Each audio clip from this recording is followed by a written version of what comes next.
Kimi, mas bet nga ba si nonchalant Paolo Avellino kaya no second chances kay Gerald?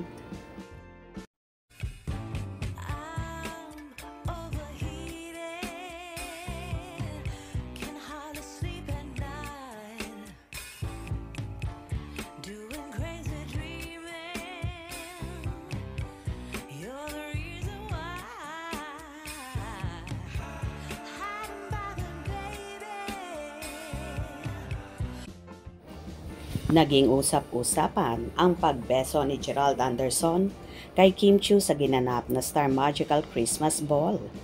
Katunayan may mga kinilig na Kim Gerald fans dahil sa naturang insidente. May mga asa pangang signal itong pagsiship sa dalawa para buhayin ang kanilang tambalan.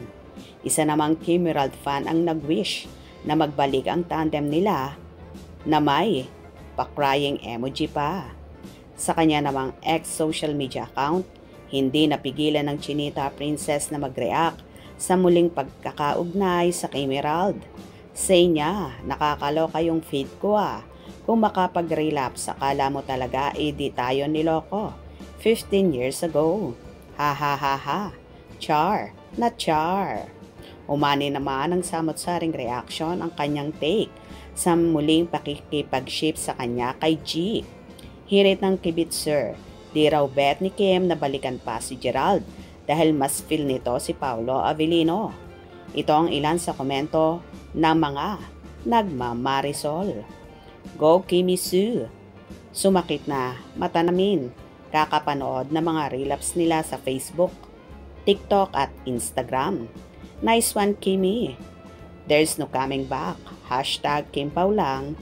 Sapat na. Ha ha ha ha. Girl, your feed is wild.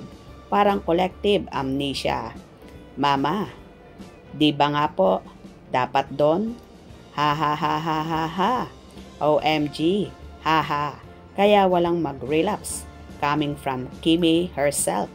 Ha ha ha ha. Focus tayo sa present. Ha ha ha ha. Boom sabog. Relapse mga auntie. Sinabi na nga niya na di siya nagbibigay ng second chances Umasa pa din kayo. Dahil lang sa beso umasa kayo ng malala. We love you, Kimi. Ha ha ha ha. Sampal sa katotohanan. Ni-real talk mo naman. Ha ha ha ha. Go, Kim. Sampalin mo yung mga solids mo hanggang mag-violet. Biglang nasapian si Stella. Walang preno si ate girl. Ayan na. Kimi na yung nagsalita Move on na kasi. Kim Pao na ngayon. Kim Chiu no holds beard era. OMG, tinapos na ni Mami. Go Kimi. Kim Pao for the win. Bullseye man yan. Wala nang balikan. Happy na siya dahil mas bet niya si Pao. O diba, obvious naman sa pananalita ni Kimi na no second chances talaga siya kay Gerald. At syempre mas feel at bet niya ang pagmamahal ng isang Paolo Avellino na palaging nasa likod niya all the time.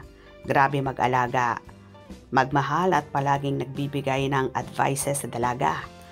Kaya palagay at panatag talaga si Chinita Princess sa pagkikare, pagmamahal at suporta ng isang Paolo Avellino. Kaya bakit pa babalik sa luma? Diba? Dito ka na sa secured at may paninindigan sa buhay. Tama ba ako mga kakinpauladya? Hope you enjoyed. Please subscribe for more info.